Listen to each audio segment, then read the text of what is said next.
tenemos que ser excelentes en eso, ¿no? Ir aprendiendo, mejorando, y eso a veces pasa con hermenéutica también.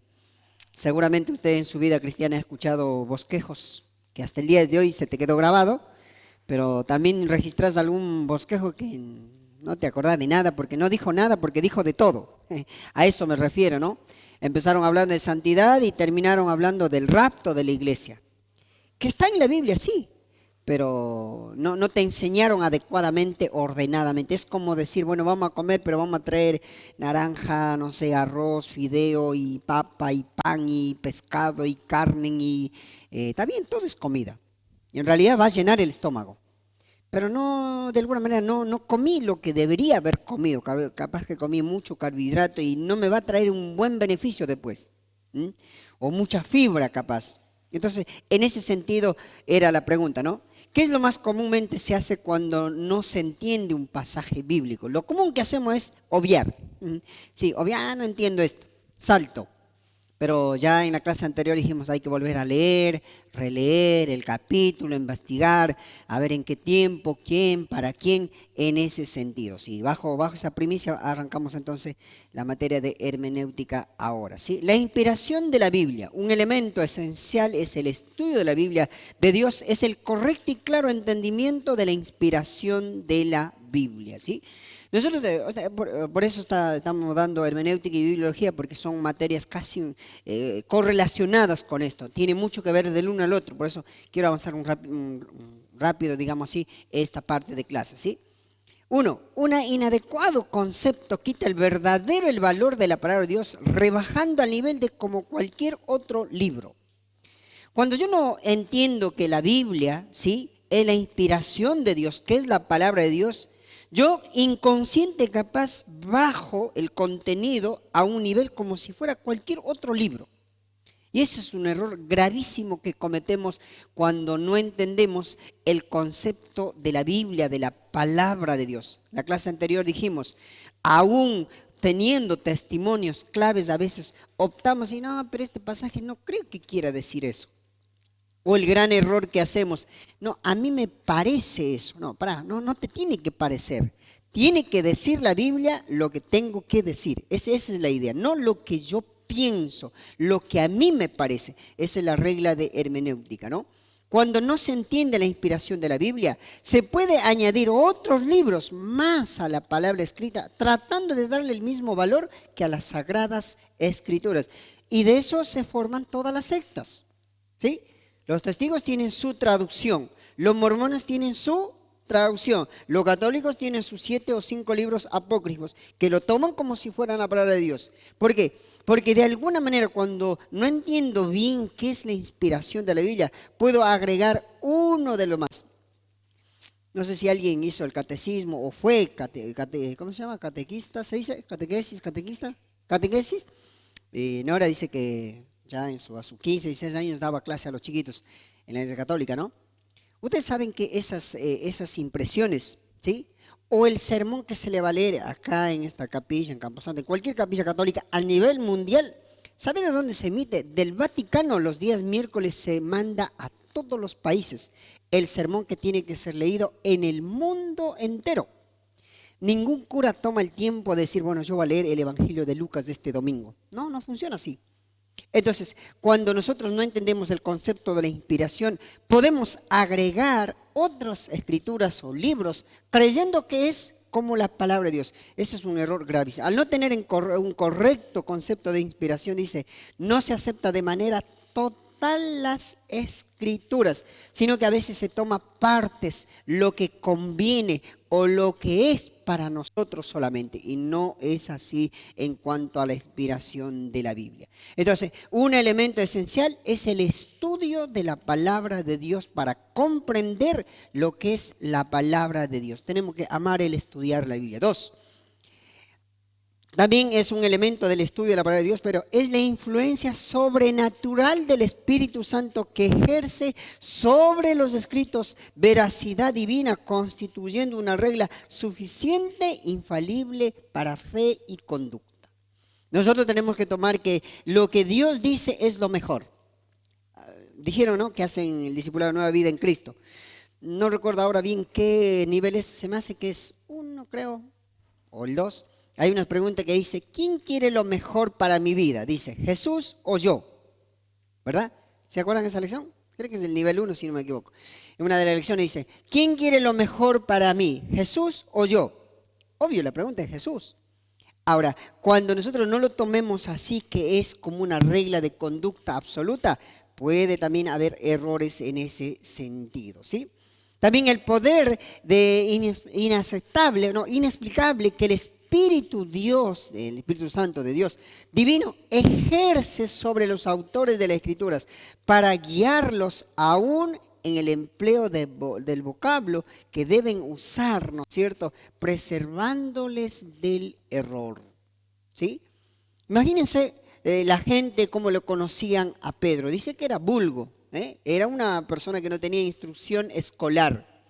Pero ¿qué es lo que resalta en la vida de él cuando está en ese concilio, en ese sínodo de los sátrapas de aquel entonces? Dice, pero ha estado con Jesús.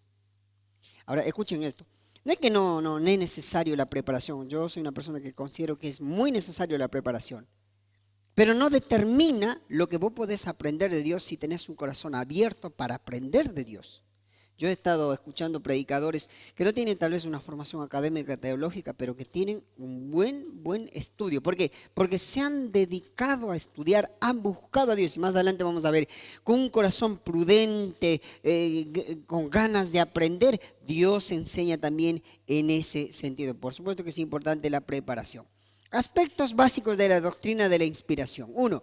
La inspiración es una acción de iniciativa divina. El hombre tan solo es el medio que Dios usa para comunicar su voluntad. Cuando hablamos de la inspiración, de alguna manera hablamos de que es una iniciativa divina. Dios se vale para dar a conocer su deseo, su conocimiento quiere impartir a la vida de sus hijos. La inspiración, dice la Escritura, es un caso único en toda la historia de la humanidad. Ningún otro libro puede ser de la misma inspiración que la Biblia demanda para sí misma. Jamás. Bueno, acá en el país también hay varios ejemplares de diarios, ¿no?, de varias empresas o corporaciones noticieras, ¿verdad? Y cada noticiero tiene su punto de vista. La misma noticia sale de una manera distinta. ¿Por qué? Porque es el enfoque así, porque están a favor del gobierno, en contra del gobierno, sí, que no. Así que dependiendo a su filosofía que tengan al Estado, van a emitir su noticia. Si están a favor, van a tratar de justificar el daño que se está haciendo, tal vez con una razón social, por ejemplo. Pero el de la oposición lo va a condenar, lo va a dar al muere porque no está de acuerdo con esa filosofía. Bueno, en este caso en la Biblia no pasa eso. No pasa eso porque de alguna manera es la inspiración de la Escritura, es una cosa única en la historia de la humanidad.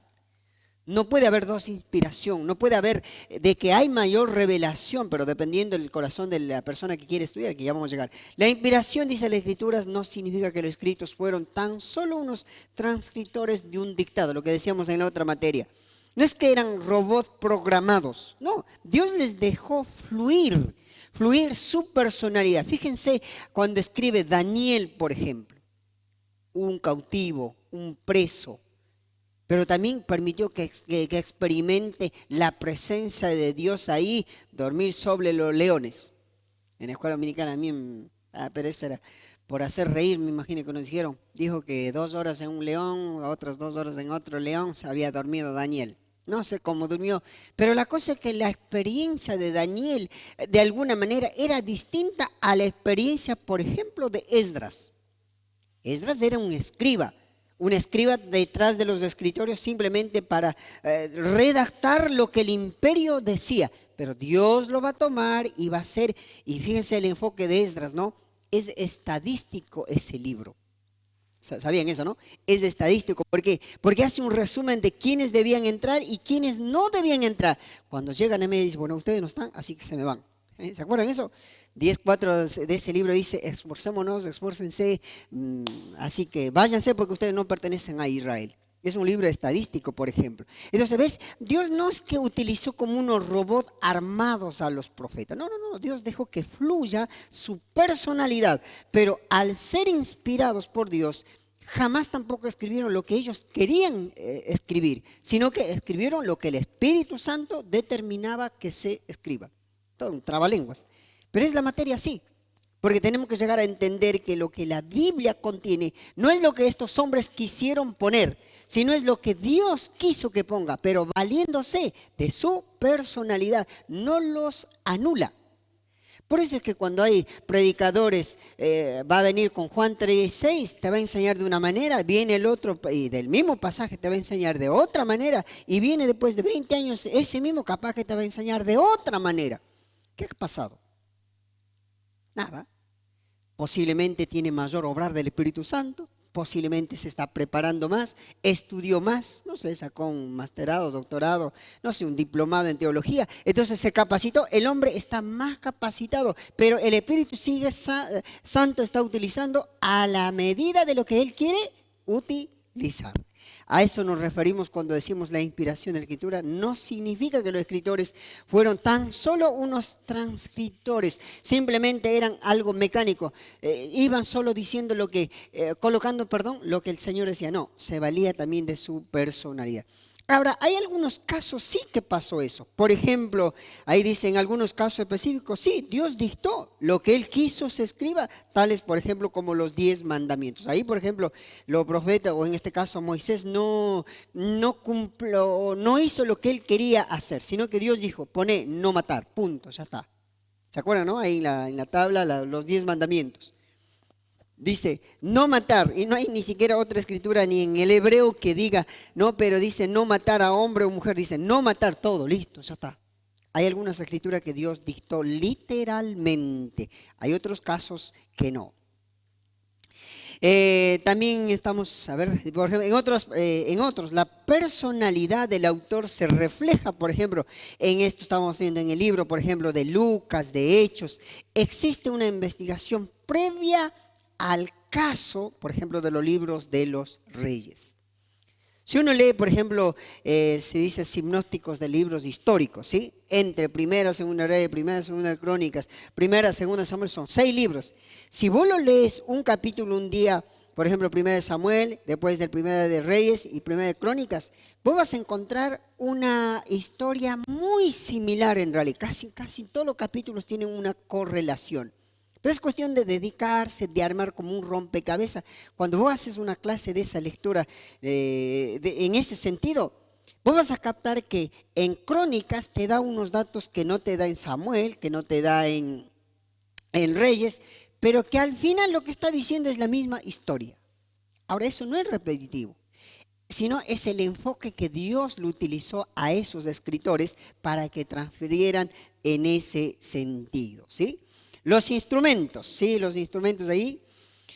A ver, ¿estamos ahí? Sí, los instrumentos usados por Dios fueron divinamente inspirados. Los profetas del Antiguo Testamento hablaron bajo la inspiración de Dios. En Deuteronomio, por ejemplo, 18:18. Ahora vamos a leer ese pasaje. El libro de Deuteronomio, capítulo 18, versículo 18. Mira lo que dice. Profeta les levantaré de en medio de sus hermanos como tú, y pondré mis planes en su boca. ¿Qué dice ahí? A ver. Y él les hablará todo lo que yo le mandare. No dice Dios que Él va a hablar lo que Él va a querer. No dice, yo voy a levantar profetas en medio de ustedes. Y Él va a hablar, dice, lo que yo quiero que hable. ¿Ves? Entonces, ahí vemos, Dios se vale de un profeta, pero no va a hablar lo que quiere hablar el profeta, sino lo que Él quiere que hable. Entonces, en ese sentido, la inspiración es muy, muy interesante entender. Y bueno, queda pasaje Jeremías 1:9, 2 Pedro 1:21. Los profetas eran conscientes que lo transmitían, procedía directamente de Dios.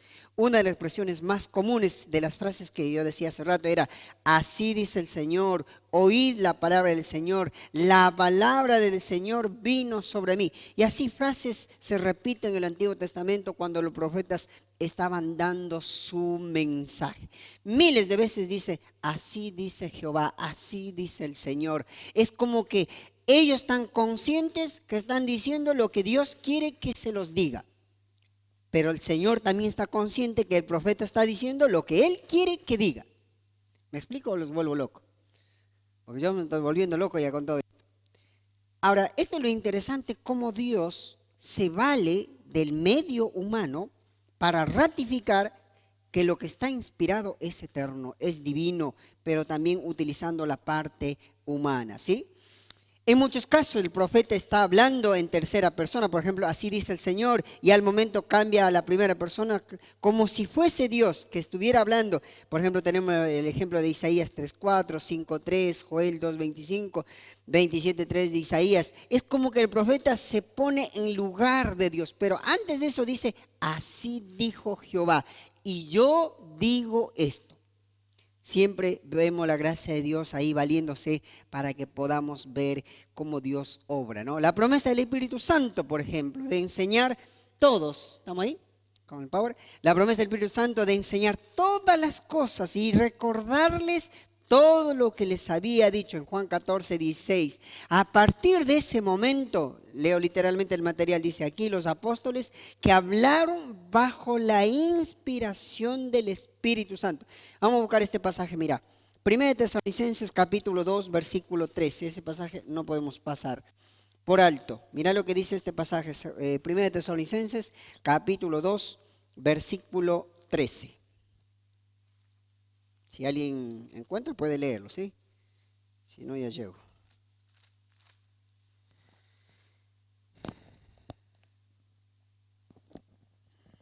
¿Nadie? Bueno, dice, por lo cual también nosotros sin cesar damos gracias a Dios de que cuando recibiste la palabra de Dios que oíste de nosotros, la recibiste es no como palabra de hombres, sino según que es en verdad la palabra de Dios. ¿Qué dice ahí? La cual actúa en vosotros los creyentes, pero anterior a eso, sino según que es verdad la palabra de Dios.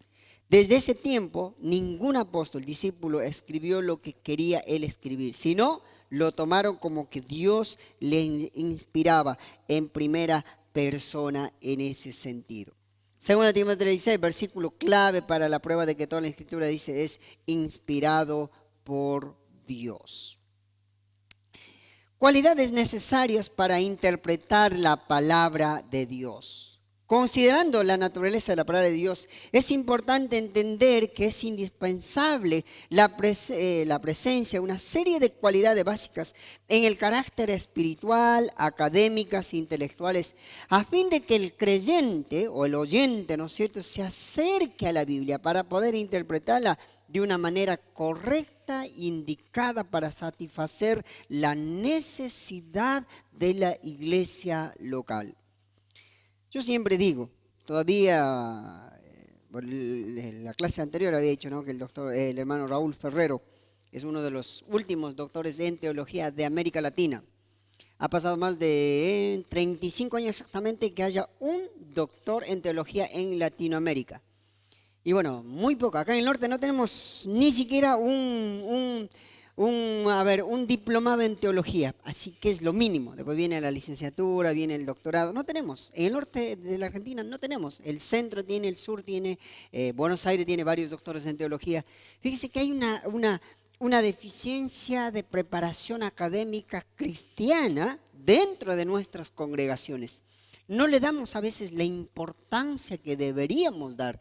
Yo siempre motivo a los chicos, digo, cada iglesia debería tener un máster en teología para que nos puedan enseñar, redarguir, enseñar. Y esto de alguna manera se necesita estas cualidades espirituales, académicas y las intelectuales también, que son muy buenas. Porque no es lo mismo que venga a enseñar una persona, sin desmerecer los talentos y los dones que Dios ha dado, que venga a enseñar un médico, que una persona que no tuvo esa formación escolar, por ejemplo. Sus expresiones, su forma de ver la vida, su forma de enfoque va a ser totalmente distinto. Que todo eso tenemos que aspirar también. Cualidades espirituales, en primer lugar. Las cosas espirituales, dice, deben ser entendidas espiritualmente. ¿Por qué? Porque la palabra de Dios es espíritu y vida.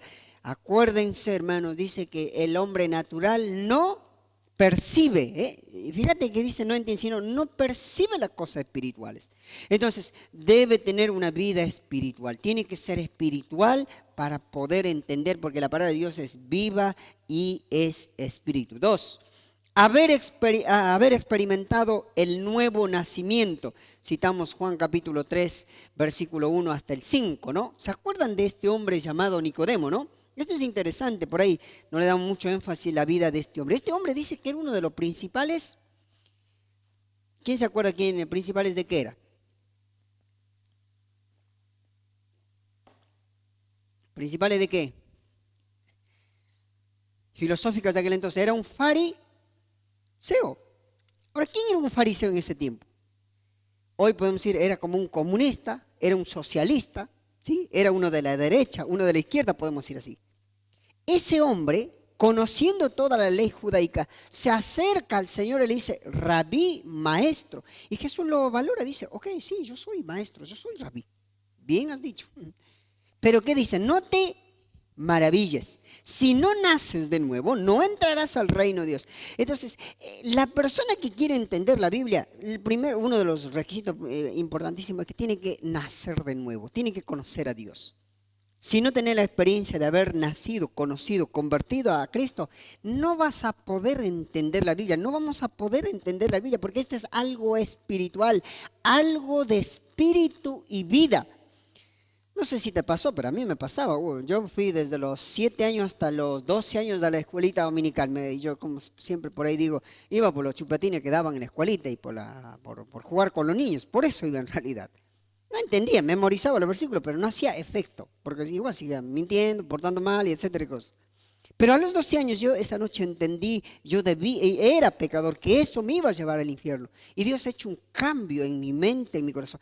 Esto es otra de las cualidades para entender la Biblia. Debe nacer de nuevo. 3, un profundo amor por la palabra de Dios. Salmo 119, 97, 165.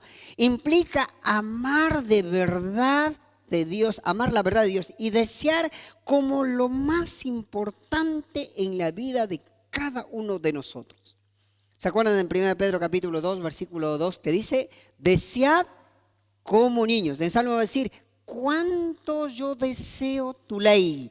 Son, dice, como la luz, son la fuente de vida, va a decir. Ahora, de alguna manera, el verdadero estudiante de la Biblia, a ver, más allá de estudiante, el verdadero creyente, deberíamos amar la palabra de Dios, desear como esos bebés que desean su leche para subsistir. Fíjate que hasta el año, o un poquito menos tal vez, el niño no habla, ¿sí? Pero hay una forma de pedir algo que le va a subsistir para su vida, que es el alimento. Va a llorar y su mamá le va a satisfacer. Esa es su forma de decir, hey, necesito, acá estoy, no estoy muerto, estoy vivo, quiero seguir viviendo. Bueno, el hijo de Dios, la hija de Dios, el alumno que estudia la Biblia, debe de alguna manera amar profundamente la palabra de Dios, desear como la leche que dice el pasaje. 4, un espíritu respetuoso a la palabra de Dios. Isaías capítulo 62, versículo 2 dice, pero miraré a aquel que es pobre y humilde. Fíjense que la palabra espíritu está con minúscula, o sea, dice a nuestro conocimiento espíritu, y que tiembla, ¿qué dice? A mi palabra. O sea, Dios se compadece de gente que dice, Dios, yo no entiendo nada. Esos son los mejores candidatos para entender las profundidades de Dios. Ya vamos a llegar ahí. No hay que ir con preconceptos preconcebidos. Siempre decimos cuando se empiezan los seminarios, yo creo que no dije la vez pasada, vos tenés que venir olvidando que sabes de la Biblia. Tenés que venir para aprender, porque si vos decís que ya estudiaste, ya te venís predispuesto que ya sabes. Así que lo que yo digo capaz que va a ser repetitivo, decir, pero yo ya escuché eso. Bueno, ya no hay un espíritu de querer aprender. Y para estudiar la Biblia uno tiene que ir con un corazón dispuesto a aprender, porque algo Dios me va a enseñar, un concepto nuevo, no sé, un principio, no sé, un valor, algo nuevo Dios me va a enseñar. Y esto es lo que dice de alguna manera, un espíritu respetuoso a la palabra de Dios. Por eso el Señor en Isaías decía, al humilde de espíritu y el que tiembla a mi palabra. Isaías, cuando escuchó la voz de Dios, dice que tembló, cayó. Ezequiel lo mismo, dijo, Señor, no. Jeremías lo mismo. Juan, el apóstol, acuérdense en Apocalipsis al menos, dice, cuando escuché tu voz, dice, caí de rodillas y no sabía, quedé temblando. El Señor dice, me tomó, me fortaleció, me dijo, hijo, escucha esto, guarda porque esto tiene que cumplirse. ¿Ves? El espíritu humilde siempre va a ser utilizado por Dios. 5. Un espíritu imparcial. ¿A qué se debe? Jamás se debe, dice, acercar a la escritura con pensamientos preconcebidos, queriendo que diga lo que yo quiero que diga. Este es uno de los conflictos grandes que tenemos en la iglesia. Dice, yo no voy, dice, porque yo sé ya cómo enseña el hermano. Ese es un pecado que cometemos en todas las iglesias. Hablo aún de nuestras congregaciones, ¿sí? Cometemos, no, ¿quién va a predicar? Luis Guale, yo no voy, yo ya sé lo que va a decir. No puedo, nunca vamos a crecer, madurar, porque ya tenemos un espíritu cerrado a no querer escuchar la palabra, porque no es la persona que te enseña, es la palabra de Dios, es esa persona, ese hombre, esa mujer, si está en una reunión de mujer, por supuesto, simplemente es un instrumento que Dios está utilizando. Es la palabra que llega al corazón. Entonces, cuando hay un espíritu de alguna manera de imparcialidad, dicen, yo ya sé lo que dice ese hombre. No voy a poder captar, no voy a poder aprender, porque ya me voy con un concepto preconcebido y decir, pues yo ya sé esto. No, nunca uno sabe todo eso. Uno tiene que seguir aprendiendo, ¿sí? También dice un espíritu prudente, ¿sí? Se ha borrado acá. ¿Qué dice ahí? Un espíritu prudente. El estudio de la palabra de Dios ha sido, dice, comparado a la labor de un minero, ¿no? De alguna manera, no sé si ustedes alguna vez han lavado oro o algún mineral importante, ¿no? Ahí Mateo vio que dice que un hombre descubrió que había, algo importantísimo, fue y vendió todo lo que tenía, dice, compró el campo porque él sabía que ahí estaba la mina, la lotería, por decir así. Bueno, de alguna manera, cuando hablamos de un espíritu prudente, está dispuesto a descubrir, a calar, a buscar, a investigar, y etcétera, etcétera, etcétera. Tenemos que investigar. Yo siempre sugiero, ¿no? El mejor tiempo de estudio de la Biblia es temprano, porque tu mente está un poco vacío, limpio, 5, 4 de la mañana, ¿te parece muy madrugada? Es la mejor hora para estudiar la Biblia. Es la mejor hora, porque de día personalmente yo no puedo estudiar porque ya hay bulla acá, que el Junior grita, la Mili grita, la Nora pide algo, que ya viene el vecino, que ya dicen vengan a comer, ya se pierde toda la inspiración. Pero temprano, cuando todos duermen, el mejor horario para estudiar la Biblia, ¿sí? Bueno, los que están en la universidad saben, por ejemplo, que ese horario es el mejor tiempo para sacar provecho también a la capacidad que Dios nos ha dado. Bien, espíritu prudente. Un espíritu, dice prudente, perdón. Estudiar la Biblia ha sido comparada con la labor de un minero. Bueno, ahí estaba. De alguna manera, de escudriñar, demanda de su arduo y paciente trabajo. ¿Saben qué? De alguna manera es algo importantísimo tener paciencia para aprender la Biblia. No es fácil aprender, chicos. No es que en una lectura de alguna manera ya uno sabe todo. No, hay que volver a leer, a releer, a volver a leer. Por eso yo decía, si podés comprar Biblias en varias versiones, mejor todavía, porque hay frases más sencillas tal vez en alguna traducción, pero son muy, muy importantes. Un espíritu dependiente del Espíritu de Dios. Fíjate el detalle ahí, ¿no? Un espíritu, o sea, nuestro conocimiento con minúscula, dependiente con mayúscula, Espíritu de Dios. Es decir, que dado que el Espíritu Santo inspiró a los sagrados escritores, ¿quién mejor para Él iluminarnos y darnos a conocer lo que Él quiere que conozcamos? Entre las ciencias auxiliares, mira, podemos de alguna manera conseguir esto, ¿no? Por ejemplo, una arqueología bíblica, material, lingüística, antropología bíblica, filosofía. Ustedes saben lo que es etnografía bíblica. Bueno, ahí creo que está puesto, ¿no? ¿No está? Está el power. Se atrasó mi secretaria. Cualidades académicas. Ahí seguimos, mira. Dale nomás otro clic. Dale nomás, dale. Ahí mira. Antropología bíblica, filosofía, etnografía. ¿Saben cuál es? Estudios de costumbres y tradiciones de ese entonces. Ahora ya tengo un material, mañana se lo voy a mandar a Marcela para que suba en la clase virtual. Yo quiero que lean, yo tengo un material, creo que es 2 carillas nomás, muy interesante, cómo de alguna manera la ciencia actual avala la Biblia con los conocimientos de medicina, de estadística, de un montón de cosas que está muy comparado, cómo la ciencia en un tiempo quiso borrar, pero hoy los científicos avalan que la Biblia contiene aún a ver cómo se dice esto, la capacidad de mezclar ciertas condiciones meteorológicas para las reacciones del universo. Yo tengo un material muy interesante, yo lo voy a mandar con Marcela para que ustedes puedan leer. Ahora, fíjate que, por ejemplo, nosotros si un día nos paramos y hermano, vamos a hablar de etnografía bíblica, ¿cómo se come? ¿Qué es eso? Ignoramos mucho. ¿Por qué? Porque no somos amantes de estudiar la Biblia, ¿no? Entonces tenemos que preocuparnos un poquito más, ¿sí? Y otras cosas más. Son materiales básicos que debemos de alguna manera avanzar en ese sentido. Cualidades intelectuales, dice ahí. Seguimos, mira, toda escritura, estudiante de la palabra de Dios, dice, debe tener en mente abierta y dispuesta a escuchar lo que Dios quiere decir, ¿sí? Las cualidades intelectuales. Considerando que la hermenéutica es una herramienta que trabaja para la interpretación sana y coherente del texto bíblico, una de las cualidades necesarias es la capacidad de analizar y llegar a sacar cosas prácticas del estudio de la palabra de Dios. Entonces, en ese sentido, de alguna manera, es muy, muy interesante el hecho de poder saber interpretar la palabra como tiene que ser, pero también de alguna manera resumir algo práctico, ¿no? Cosa que llegue a satisfacer las necesidades del pueblo del Señor. Bien, seguimos. Iluminación del Espíritu Santo. Bueno, en el material ustedes, estamos saltando, ustedes tienen ahí solo, dice ahí, mira, herramienta para la interpretación bíblica o hermenéutica, dice ahí, mira, por ejemplo, se puede conseguir Biblias de Reina Valera, versión 1960, 1995, la Biblia de Jerusalén, versión popular, Biblia de la Cantera, es una Biblia muy interesante, la Biblia de Nácar de Colunga, la Biblia versión latino. Bueno, hay un montón de cosas que no lo puse allá porque no tiene sentido.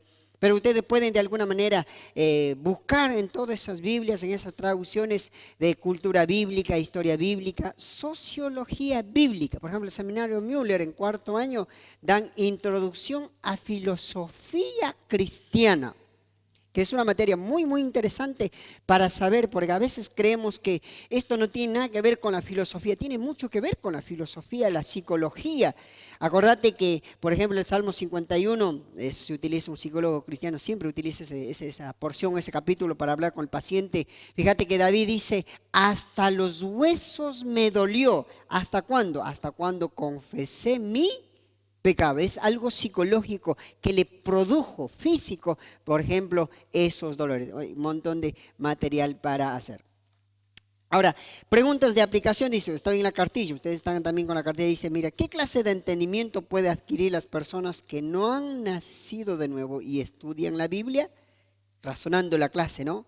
Puede encontrar verdad, puede encontrar reglas de conducta, puede encontrar sabiduría. Proverbios 1, ¿qué dice? Al simple lo hace sabio, ¿ves? O sea, aún una persona que no entienda, si busca, ¿sí?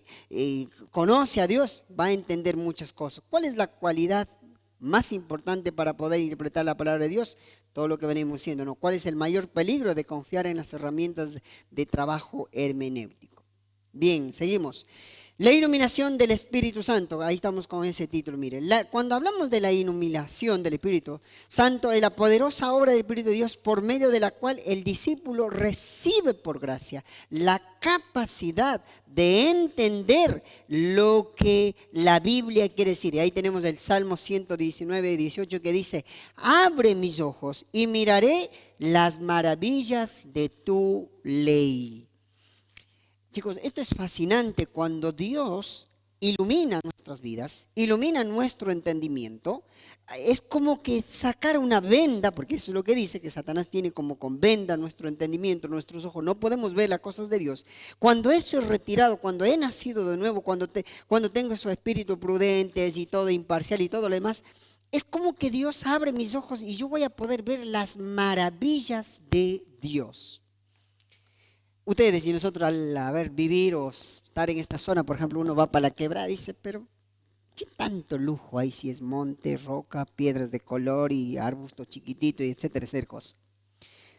Tenemos la gracia de la oportunidad de traer amigos gringos o si no gente de Buenos Aires que a veces nunca han venido para el norte. ¿Saben? Ven una piedra, se vuelven locos ellos. ¿Sí? Ven el agua turbia y dices, no sé, es posible, si es posible, es que quieren bañar ahí, no sé, tomar una foto. Porque es algo que ellos no lo han visto en su vida. Porque siempre es asfalto, adoquinado o barro las calles y ahí eso es todo el mundo de ellos. Ahora, cuando uno descubre, ¿sí? Por medio de la iluminación del Espíritu Santo, uno contempla las maravillas de Dios. Yo había leído varios años la Biblia y no había percatado en ese pasaje de Job 28, donde dice que debajo de la tierra sale el pan.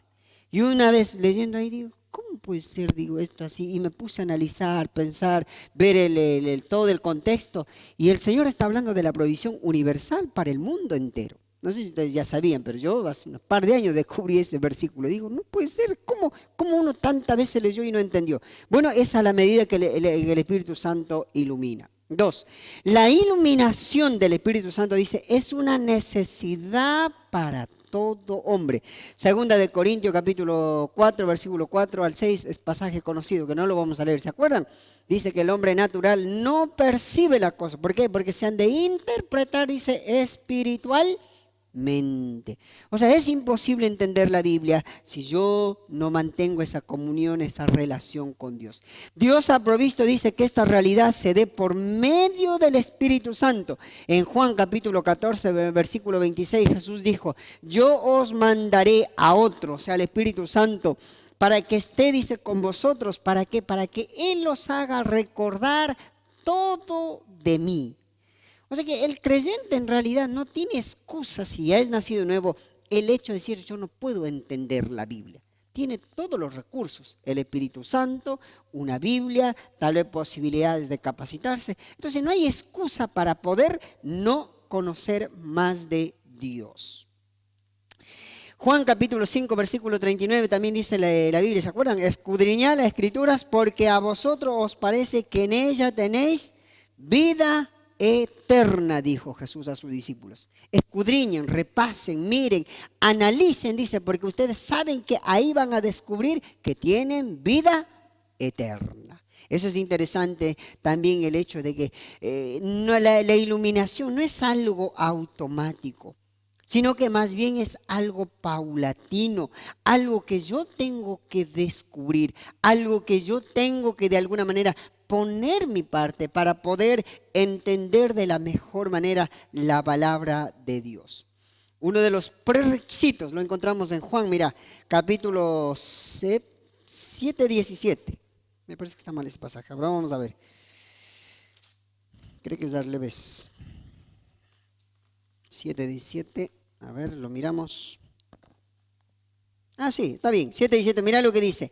El que quiera hacer la voluntad de Dios, ¿qué dice? A ver, conocerá si la voluntad de Dios o si yo hablo por mi propia cuenta. O sea que el hecho de querer, uno de los requisitos o prerequisitos para entender es que yo quiero hacer la voluntad de Dios. Y para hacer la voluntad de Dios, yo tengo que conocer su manual, que es la palabra de Dios. Es necesario hacer una aclaración distinta, dice, de dos aspectos. Primero, la iluminación, dice, no es inspiración. ¿Por qué?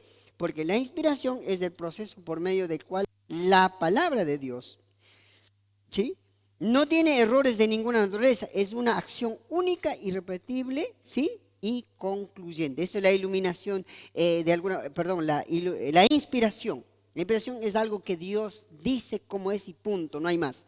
Ahora, la iluminación, ¿sí?, es la obra del Espíritu Santo que se da a medida de que el discípulo estudia con diligencia la palabra de Dios. ¿Se acuerdan de Timoteo? No me acuerdo bien el capítulo ahora que dice, ¿no? Preséntate como obrero que no tiene que avergonzarse, que traza bien la palabra de verdad. Pero para trazar bien, ¿qué tiene que hacer el discípulo? Estudiar, meditar, volver a repasar, volver a estudiar. Entonces, en ese sentido, la iluminación es la obra del Espíritu Santo que se da a la medida que el discípulo estudia diligentemente. La iluminación es el carácter universal, es decir, todo creyente puede disfrutar de esa obra, es consciente. En la medida que el discípulo estudia, obedece la palabra, en esa medida es iluminado por el Espíritu Santo. No hay una medida donde el Señor dice, bueno, a ver, hasta acá para Él, hasta acá. No, Él puede dar mayor conocimiento. Todo depende en el discípulo, o sea, nosotros refiriéndonos al Señor, el hecho de querer cada día aprender, el hecho de cada día investigar. ¿Se acuerdan ahí en la iglesia de Berea, en el libro de Hechos capítulo 17? Pablo terminaba de dar su sermón y esta iglesia de Berea dice que investigaban las Escrituras para ver si Pablo había dicho lo que quería decir, lo que Dios quería decir. Ahora, Pablo no era un predicador de la calle, era un eminente en ese entonces. Era investigado si era lo que realmente Dios quería decir. Y a veces cometemos el gran error, ¿no? Creemos todo lo que nos dicen en las redes o cualquiera. Tenemos que saber investigar si realmente es lo que dice la palabra de Dios. Las reglas hermenéuticas, ¿sí? ¿Cómo? Inspiración ya no, porque el canon bíblico se completó, ya está inspirado, pero sí está la iluminación. Dios va a iluminar a cada uno a la medida que pongamos de nuestra parte. Buena pregunta. No sé, ¿hay alguna otra pregunta tal vez? ¿No? ¿Se entiende?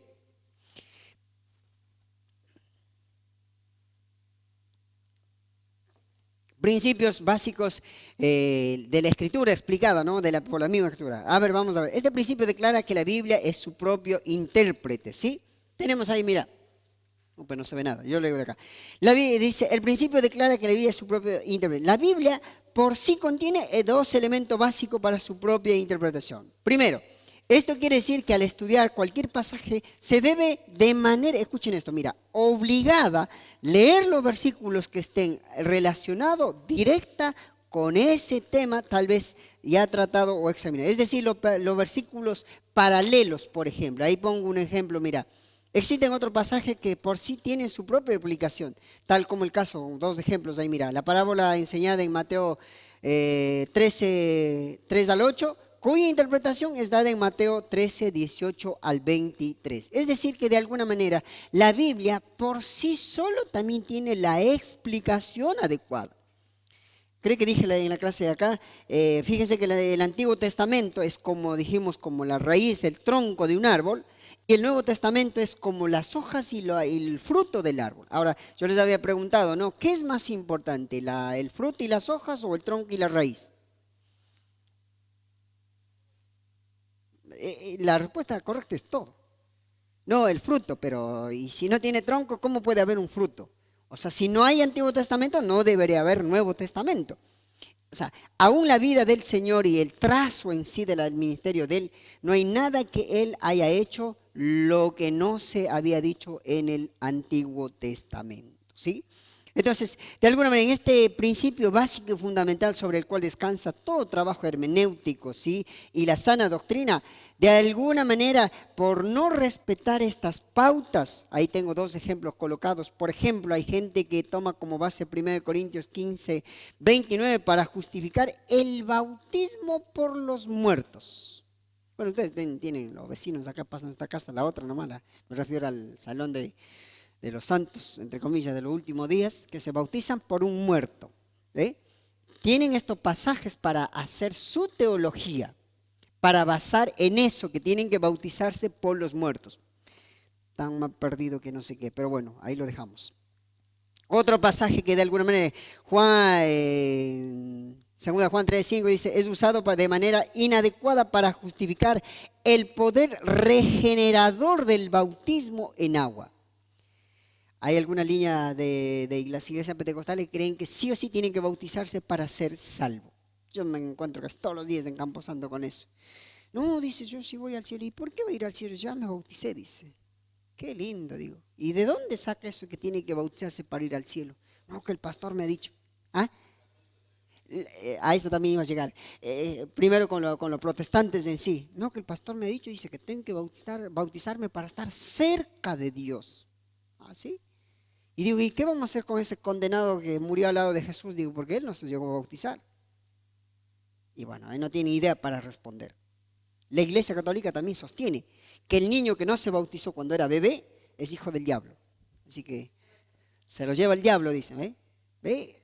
Doctrinas que no tienen nada que ver. ¿Por qué? Por falta de la regla hermenéutica, por no saber comprender, entender exactamente, ¿no? Bueno, ahí está la doctrina de las, por ejemplo, no sé si ustedes sabían, la doctrina de las monjas católicas se basa en el pasaje de Lucas 2, 36 al 38, por ejemplo. Y así hay etcétera de cosas, no puse mucho, pero suficiente. De este principio se deduce la aplicación práctica. Los pasajes oscuros a veces son explicados con los pasajes claros de la misma Biblia. En este caso, por ejemplo, el libro de Levítico es un libro, no sé si, bueno, seguramente ya lo has leído, pero es un libro bastante complicado para entender así de fácil, porque son reglas civiles, reglas religiosas, de aseo, de convivencia, y etcétera, etcétera. ¿Qué tengo que saber esto si no soy judío? Pero si uno lee el libro de Levítico, encuentra en Hebreos un comentario adecuado para entender. Por eso siempre digo yo, la Biblia es algo correlacionado. Por ejemplo, si vos no estudias Daniel, es imposible que puedas aprender Apocalipsis. O sea, no vas a poder, capaz que vas a entender, pero vas a entender mal. Tenés que entender el libro de Daniel para poder entender el libro de Apocalipsis. Por eso generalmente tampoco se le recomienda a que la persona se convierta y vaya a leer el libro de Apocalipsis, porque va a soñar con el oso, con el león, con el leopardo, y va a decir, bueno, ¿qué me mandaron a leer? Monstruos nomás. Entonces, hay ciertas maneras de poder ir captando la estructura de la Biblia. Imagínense, deben saber también ustedes que Job es el primer libro escrito de la Biblia. Entonces tendría que estar antes de Génesis, ¿verdad? Estructuralmente, pero ¿por qué no está? Claro, si nosotros ponemos a Job, entonces ¿cómo vamos a ver de dónde venimos? Dios es un Dios de orden, entonces puso que Génesis sea el inicio. ¿Por qué? Porque ahí dice cómo fue creado y toda la cosa, ¿ves? Entonces es algo estructurado, relacionado también con nuestra capacidad humana que Dios sabe que somos para poder entender de la mejor manera. Dice, no se puede deducir principio de fe o conducta de pasajes de significado oscuro o difícil de comprensión. A veces cometemos esos errores, ¿no? Terminamos haciendo decir lo que la Biblia no está diciendo, pero porque a nosotros nos parece. No tenemos que cometer esos errores y la idea justamente es eso, ¿no? El Nuevo Testamento explica muchos pasajes oscuros del Antiguo Testamento en cuanto a su sentido significativo, aplicación. Por ejemplo, el libro de Levítico, lo que estamos diciendo, ¿no? En Hebreos uno puede encontrar mayor practicidad en eso. Estamos terminando la clase. Aplicación personal, tarea para esta materia, miren. Van a hacer esto, mira, un trabajo sencillo para bibliología. Perdón, para hermenéutica, ¿sí? Aplicación personal. Buscar el pasaje paralelo que explique Juan 1:29. Quiero que descifren primero Juan 1:29. ¿Conocen, verdad? El pasaje, que cuando Juan dice, aquí viene el Cordero. Bueno, van a buscar ese pasaje, pero van a buscar, no vale buscar en Google, ¿no? Bueno, dejo su conciencia. Pero la idea es para estudiar, para investigar un poquito, a ver, ¿cuál sería el versículo paralelo de Juan 1:29? Y ahí van a describir A, B, C, D, E. ¿Qué pasaje explica el pasaje de Mateo 10:34? ¿Sí? Entonces, esa va a ser la tarea para esta materia. Y para la otra yo voy a mandar a leer eso que dije, y eso va a ser la tarea de Danila y Marcela. ¿Sí? Yo te mando esa hoja. Lectura solamente de la otra materia, pero quiero que lean 2, 3 veces lo posible, que son 2 carrillas nomás. Van a ver datos muy interesantes, lo que la filosofía, la humanidad avala, que sale todo de la palabra de Dios. Bien, Dios mediante, la próxima clase entramos a regla número 1 de hermenéutica. Muy bien, gracias. Oramos y terminamos. Buen Dios, damos gracias por esta tarde y noche, gracias por este tiempo junto con los hermanos de poder estudiar estas materias. Gracias, Padre, porque nos iluminas y has revelado, has de alguna manera inspirado todo lo que tienes que decir. Hoy queda en la iluminación que tu palabra pueda seguir siendo comprendida por cada uno de nosotros, Señor, a la medida que abramos nuestros corazones al Espíritu Santo, Señor. Gracias por ello. Dejamos este tiempo en tus manos, en el nombre de Cristo Jesús. Amén. Muy bien, muchas gracias.